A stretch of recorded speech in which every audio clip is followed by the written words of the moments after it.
Hi friends, it's me. Sorry it's been a hot minute. Like I was saying before, I'm still just trying to find my way with school and a good schedule that works so that I'm not working right up to deadlines, and I just don't think it's gonna happen. Especially, like I said, one of my classes is a condensed course, and it's moving faster than I can plan ahead. So but that one's over with in a couple weeks, so it is what it is. I'll be doing a necklace, just kind of a short one. It's called Crazy Lace Agate. I've heard people call it other things too, but it's kind of like a banded agate. I don't know if you can see like the awesome colors that go throughout it. It reminds me a lot of the Jaspers because it's got these whole worlds living in there. I don't know. This is kind of some beiges and purples and mauves and pinks, and yeah, I like it. Yeah, things have been a little nutty for me. Well, a little all over the place. So school, and then the cat got sick for a little bit, so that kind of had me super stressed and only focusing on that and not sleeping very much. And she's getting better. She's old, so it's gonna happen. She's 16 and a half, so things are gonna start failing her, but she's getting better. And then I don't know, just some personal stuff came up. You know when I don't know. You just have things and people, situations that come up where you knew it was going to happen, but you still spend time you spend a day or two going, what? Wait, what just, yeah. So I'm thankful for friends who will always yell at me to make sure that I know who I am, and will always be like, no, don't worry about it. Get back to who you are. So I had to have a reset, and much better. So just life, normal life stuff got in the way of me. I haven't sat down and made any jewelry. It's not even so much I haven't sat down and made a video. It's I haven't sat down and made any jewelry. So that's not good. So I'm back at it. And sorry, because these have points, and so it's hard for my eyeballs to judge how far up the wire to go to make my loop. So here I am. The book I'm going to talk about today, I wasn't going to talk about the story. It's actually a fiction. It's a fiction book, but it's based off of two real life people. And I didn't feel 100% comfortable talking about it. I didn't want to be disrespectful, but the further I dug, the more interesting it got. And then the book was respectful, I think, in a lot of ways. So it's the book is based off of, it's called Homer and Langley. It's by can you see this? Yeah. E.L. Doctorow. Probably pronouncing that wrong. Sorry. And so the real life brothers, Homer and Langley Collyer, they lived from the first one. Homer was born in 1881. They died in 1947. And I'm not paying attention to what I'm doing. I'm sorry. See, I'm still a little scatterbrained. They lived in Harlem, New York, in a townhouse. They like a 3-story mansion-y townhouse. And they grew up in tenement housing with their dad, who was a doctor, their mom, who was an opera singer. eventually they moved into this mansion. And her dad, I guess, was always known. I've read a couple of different sources online. They called him an eccentric, which we all know what that's code for, especially 100 years ago when they were trying to be nice to rich people. They thought he was a little weird. But whatever. His mom and dad separated, late teens. His dad died a few years later. His mom died in 1929. They lived with their mom in the townhouse. She stayed in the townhouse. They lived there. That's where they ended up dying. So they've stayed the whole time. Their dad moved to another apartment. Their dad, when he died, he gave them all of his medical equipment that they held on to. They still found that medical equipment in 1947 when the city came and cleaned out the house. Basically, the brothers died due to, and we'll get into why, but due to the fact that they were hoarders. So they didn't start off as hoarders, but something happened somewhere along the line that made them pull back from society, and just start hoarding everything. So after their mom died in 1929, they lived their life. Like I said, they both went to Columbia as younger people. Lawyer, went to church, sang in the choir, all that kind of stuff. And then in 1933, Homer had some hemorrhages in the back of his eyeballs, which I just can't even, what is that? What does that entail? Do you know what's happening when it happens? I don't know. Does it happen like instantly? Whatever. So he had hemorrhages in the back of his eyes and he lost his eyesight. That's the point that Langley kind of pulled back, quit his job, and decided to stay home and take care of Homer. Now, I know it's not 2020, it's 1933, but, stay home and take care of Homer. Like, he lost his eyesight. He didn't, die. So, I don't know what the point of staying home, not just taking time off of work to take care of your brother and, so y'all can both learn Braille or how to walk with a cane or whatever. He just decided that his brother couldn't do anything for himself and therefore he must stay home with him. So this is the point that they started withdrawing, but it's also the same point that rumors started of these very wealthy, eccentric, again, word eccentric, brothers that were held up in this home. And there's a couple accounts, I don't know how true, but Langley especially was known to say before that point that, like I said, they lived in Harlem. They were white rich people living in Harlem. He was known to make comments about his dislike for the changing demographics. And that's how he would say it. But changing demographics, there's a lot more black people showing up in the neighborhood and moving into the neighborhood. And so it sounds like he just didn't want to interact with... Anyways. So, racism just kind of is the root of a lot of issues in this country, in the world. But as the rumors grew of these rich brothers that were, stayed home and just had rich things all around them, there were a couple attempts at break-ins. And that forced Langley's hand in his eyes to set up booby traps throughout the house. So if someone broke in and tried to steal things from them,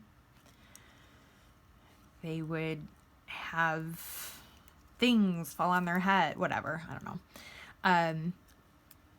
And apparently he never stopped building these booby traps.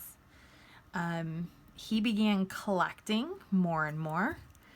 He would only leave the house after midnight to go out and collect food and water and just random things he found on the street. And part of the reason he did this is because in 1917, their phone was cut off due to non-payment. And then in 1928, their electricity, water, and gas were shut off due to non-payment. Now, here's the thing. Let's just take a step back for a second. Their mom was still living in that home at that time.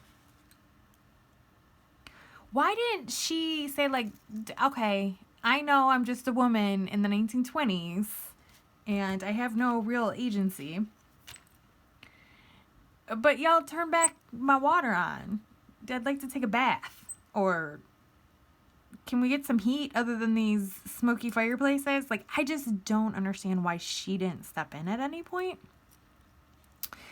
And there's almost no information out there about why she wouldn't have said anything. Did she not care? Was it during that time where you're just kind of on the cusp of people not having phones, electricity, running water? So the fact that she didn't have it now in her mansion, did it just kind of, she just kind of shrug her shoulders and, you know, one of those, well, you gotta pick and choose your battles with these men folk. I don't know. That just kind of, that makes me angry that either she didn't care or that she cared but the boys didn't listen. And I don't know. So one of these things that Homer brought home was a Model T Ford. So the car, old-timey cars. I guess it wasn't too old-timey at the time. But he brought home a Ford and put it in the house. Now, I don't know where you live, but a car doesn't fit in my house. I mean, maybe it would. Maybe like a little bug or something would fit in my living room area, like living room, dining room area, but whatever. So he decided that he was going to take this Model T Ford, though, and he was going to use it to generate electricity. Again, for smart people, how do people, you put a car inside your house and you run the generator, and it just doesn't seem safe, right? I don't know. I don't think it ever actually worked, though. Yeah. I just don't. But he would bring home other things. I just think the car thing it blows my mind. Langley was also really protective of Homer. Like overly protective. Again, how do you just wall yourself off from the world because your brother goes blind? That's horrible. It's a horrible thing that happens. It's a tragedy, but you know, again, he can still function. He just has to learn a different way to function. So, but he was like super protective. And again, with all the rumors and the break-ins, they start catching people peeking in. And not just regular people, but like reporters and curious onlookers. So they don't have a phone, water, gas, electricity due to non-payments. Yet they went and they bought the house next door to them in order to discourage people from getting close enough to look inside. Yeah. So in the early 1940s, they had stopped paying their mortgage, and the bank came by to foreclose on the house. That also became a spectacle because, I don't know, somehow the press found out that they weren't paying their mortgage. Could you imagine that? Like, you're not paying your mortgage and then the bank calls the press to tell them that. But again, they were already a local curiosity, so who knows? but they wrote it, so they weren't paying their mortgage, and they were getting all these notices, and they weren't doing anything about it. So finally the bank shows up and says, hey, we're going to take your house. And Langley goes, whatever, leave me alone. And writes them a check to pay off the rest of the mortgage. Like, dude, just pay it off then. Like, I get depression. I get all of those things. But, you know, sometimes it's hard to open mail, you know, when you're depressed. But I think you're just being a jerk at that point. So, I don't know. I don't want to judge. Okay, maybe I judged a little bit. Sorry. So, in before that happened, a few years before that happened in the late 30s, Con Ed also came by because they're like, hey, you know how, like, you didn't pay your gas bill and now you don't have gas, like, from a long time ago? Well, we need our meters back. So they actually tried to break in and get their meters, and that obviously angered Langley very much. And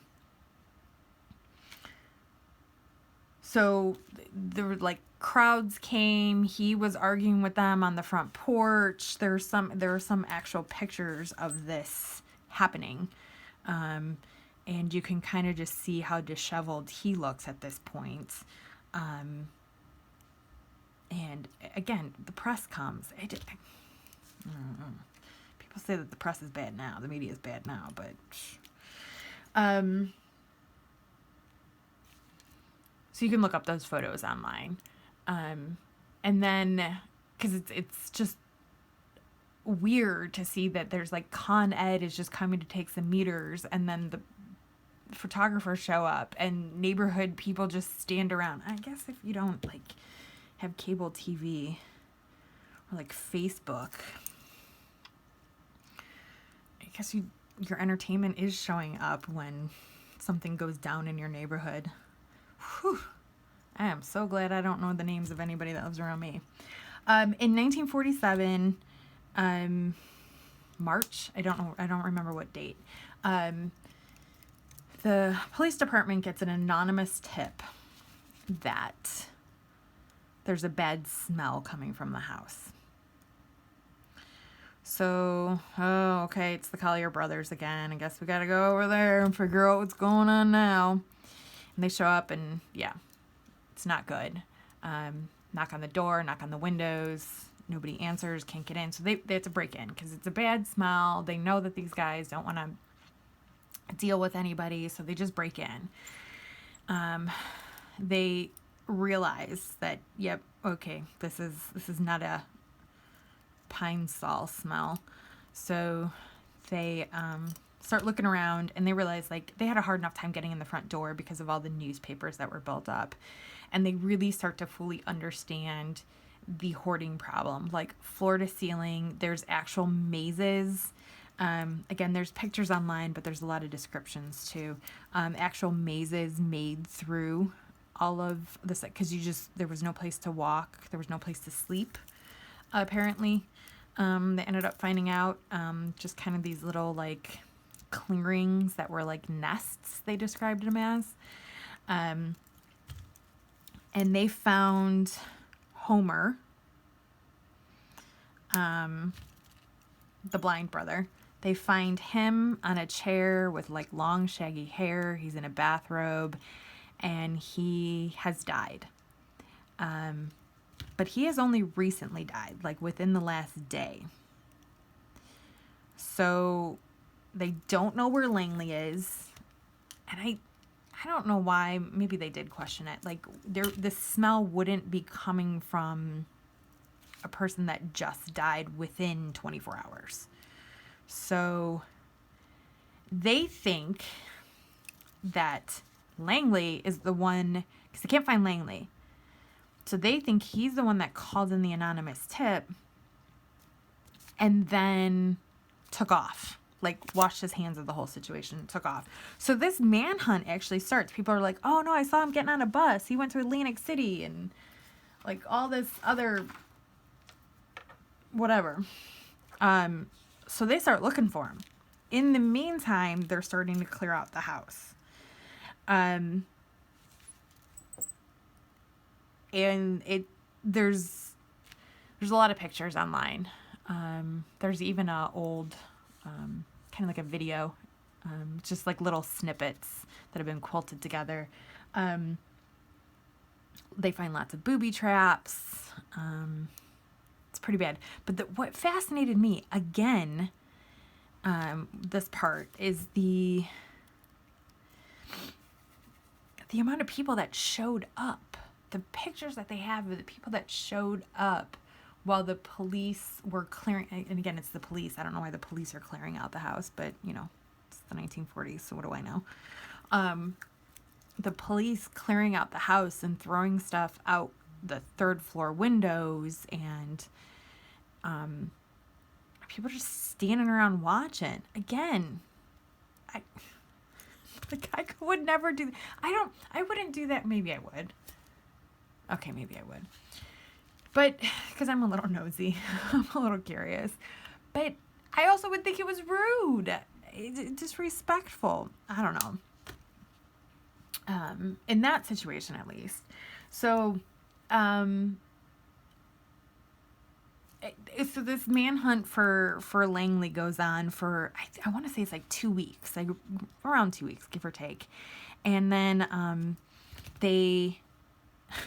they're still clearing out the house, and they come to an area that looks like newspapers, and I want to say bed springs have collapsed into this big pile. And they get to it, and they realize, oh, it was a booby-trapped area, and Langley was the one who set off the booby trap, and all the stuff collapsed on him. And some reason they believe I don't know, I didn't go this far, but they believe that he was bringing Homer his dinner, and he set off a booby trap, and the stuff collapsed on him, and he died. And Homer, who was blind, and Homer also had really bad arthritis, so he couldn't move around a whole lot by himself. And then Homer starved to death. So, like, this really bizarre end to these two brothers who, again, could have done so much. And this is how they ended up living and dying. And, you know, I don't know. So we're going to get back to that. And in the end, the city took out, I have this list over here so I can remember, 120 tons of garbage and antiques and collectibles. There were over 25,000 books, and other things. I'm just going to go through a list of the strange and the weird. An x-ray machine, 14 pianos, a horse's jawbone. Where do you just come up with a horse's jawbone? Like, where's the rest of the horse? Was it alive at some point in that house? Because there were 8 live cats, but I think a situation like that, you just assume there's cats. Baby carriages, even though neither one of them had married or had children. Children's furniture, again, wasn't theirs, just something they decided to collect. Obviously, lots and lots of newspapers and bowling balls, a collection of bowling balls. I even read somewhere there was a collection of potato peelers. I mean, I knew someone that collected spatulas. Yeah. The Model T, and hundreds of yards of unused fabric. Man, I would have liked to gotten my hands on that. But yeah, 120 tons total. And there's lots of references to the Collyer brothers now in modern culture, I guess. I've never heard of it, but New York City, they still call, the firefighters in New York City still call like a hoarder's home, or a messy home, a Collier's mansion. I don't know. I don't know any New York City firefighters, so I don't know if that's true or not. But, so that's the true story of them. This book, like I said, is a fictionalized version. What he does is he changes the birth order. He makes Homer the younger brother, so that Langley, the protective nature of Langley, is an older brother trying to protect his younger brother. He has the parents die of the pandemic, the flu pandemic of, what was it, 1919? I think just, again, to make it a little bit more tragic. I don't like the way I bent that one. And Homer going blind wasn't due to hemorrhages. It was due to something else. I think some genetic disease he gave him. But that happened early on in the 19-teens. And then Langley went off to war, World War I, and came back home and just, they say, just kind of wasn't the same.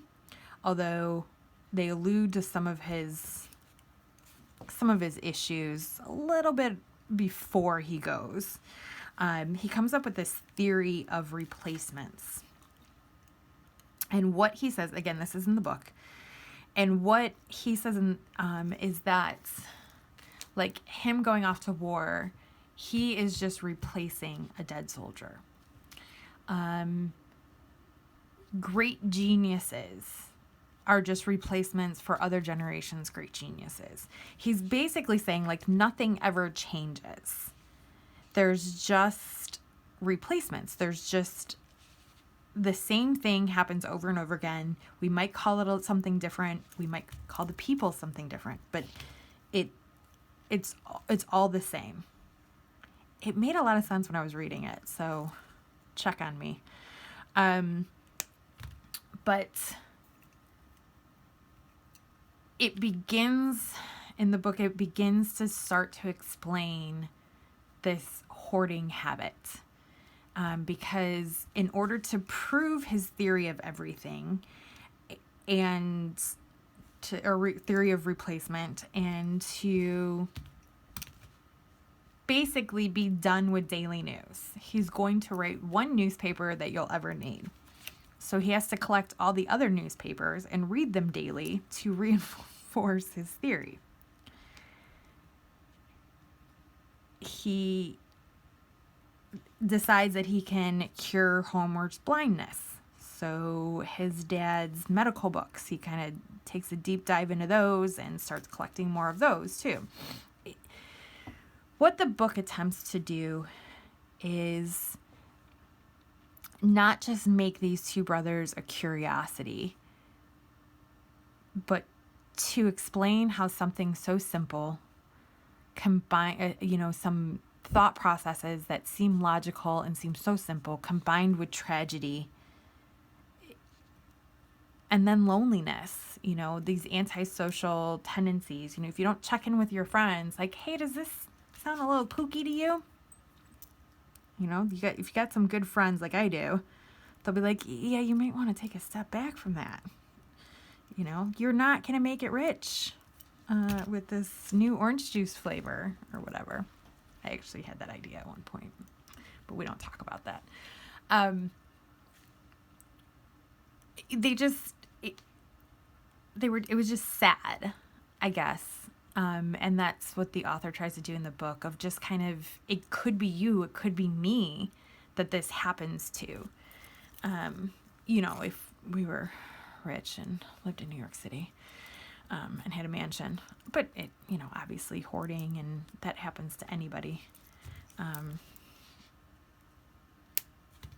It was really, the book itself was very, I don't want to say heartwarming, but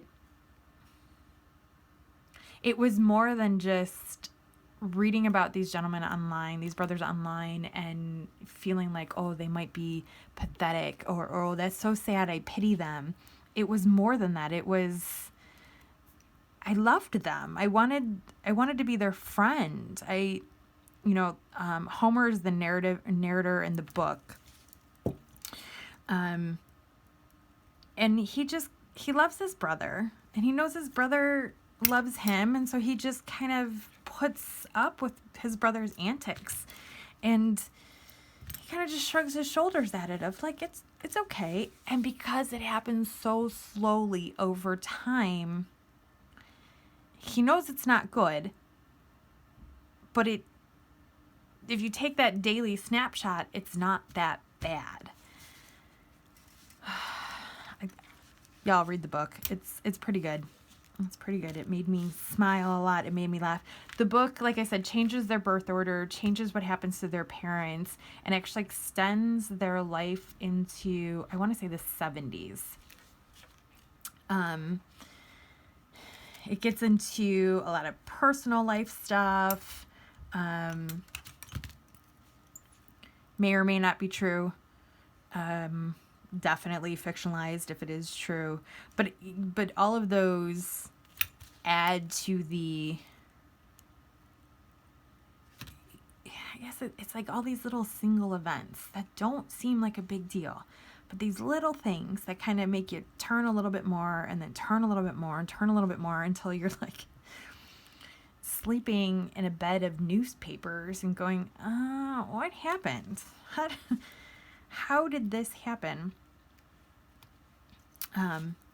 So it was good. I was glad, and I'm glad I kept going with the book, and I'm glad I decided to talk about it, because I think it provided a little bit more thought than I had given this subject before. Hoarders and depression and all that.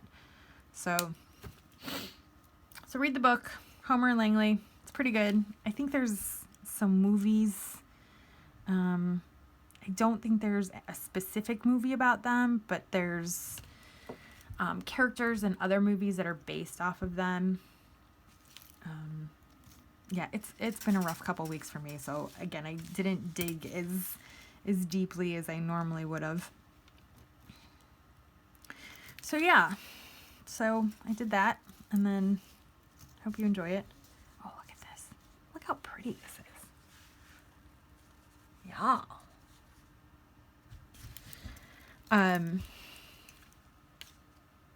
What am I doing now?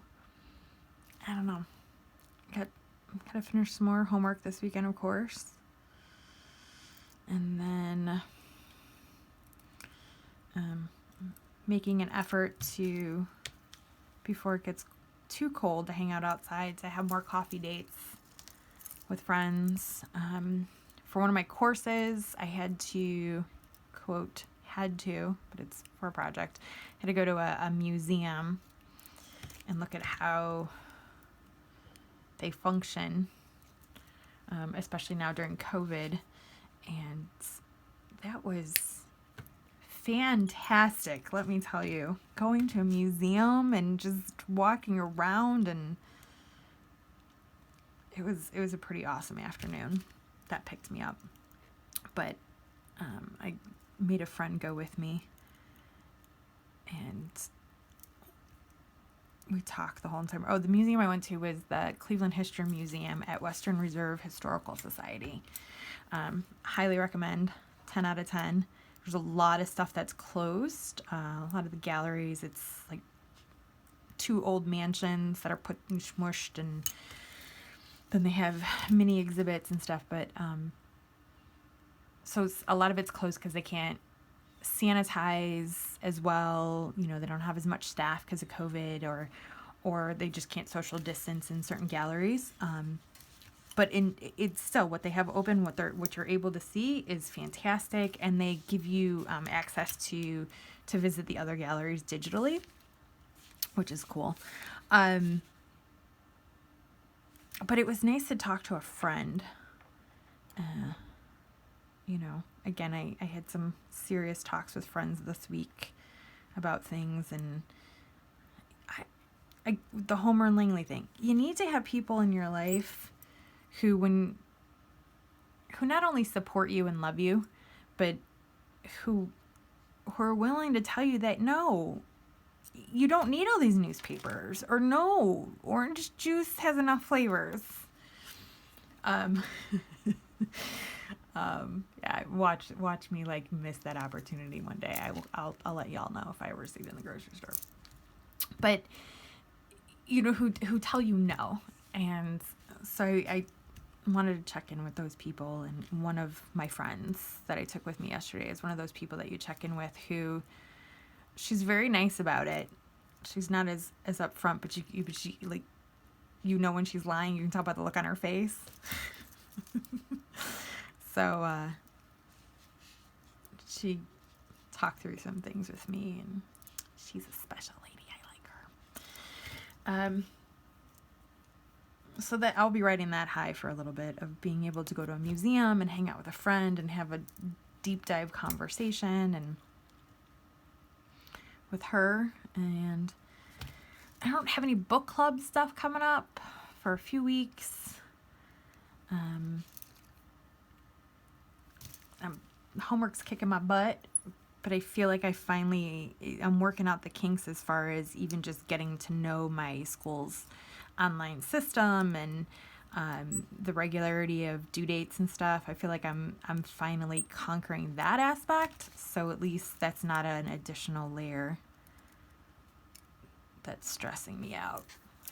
So maybe things will get a little bit easier. Plus I got a new printer that doesn't run out of ink as quickly and prints a little bit faster, so I'm not spending hours trying to print out my articles or my papers or whatever. I know, sorry, boring. Last videos was maybe not as upbeat, and then this one's kind of boring, but this is my life. But I'm making an effort starting next week, to stick to a schedule a little bit more, make more of these videos, but just in general make my jewelry, keep listing items online. Why are these? I gotta straighten these wires a little bit better. They're kinking up. I think that's it. I don't know. What are you guys all doing out there? You hanging in there? It's starting to get cold. It's like low 70s. It gets into the 50s at night over here. That's too cold. That is way too cold for me. Yes, I have a space heater going already. And I'm wearing wool socks. But whatever. I don't like the cold. I don't know why I moved back to Cleveland. If Cleveland wasn't my home, I should have moved to Florida. No, not Florida. Maybe Arizona. I have friends that live in Arizona. Quite a few friends that live throughout Arizona. Could have just moved by one of them. I don't know. I lived in North Carolina in Charlotte for, I don't know, a year and a half or so, 2 years. And I worked at a produce market. One of the jobs I had there was working at a produce market. And we sold Christmas trees during the holidays. And I remember being outside. I think it was actually Christmas Eve. I was working, selling trees still. And I was getting chased by a bee.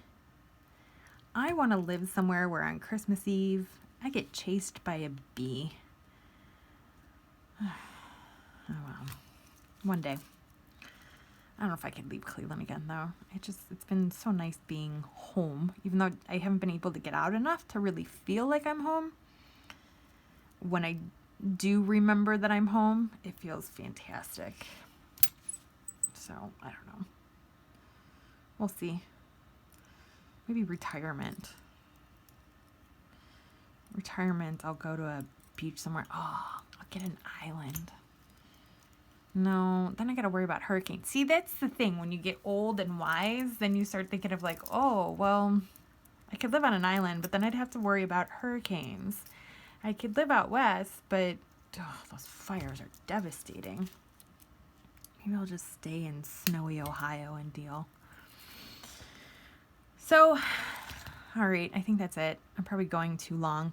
I will definitely talk to y'all soon. Let me know if you have any questions about what I make, how to make it. Again, I'm not an expert, but I'll try and help. What do you think? Just a few more and it'll be done. Yeah, I'll list this within the next couple of days, and everything else is from my other videos is already listed. So I've got some other little projects like this. I think I showed you guys this before that I have to work on to make a necklace out of, but I'll either show you when I'm done with that or I'll make another video about it. But all right, friends, I will talk to you soon. Stay safe out there. Listen more than you speak. Be nice to one another. All right.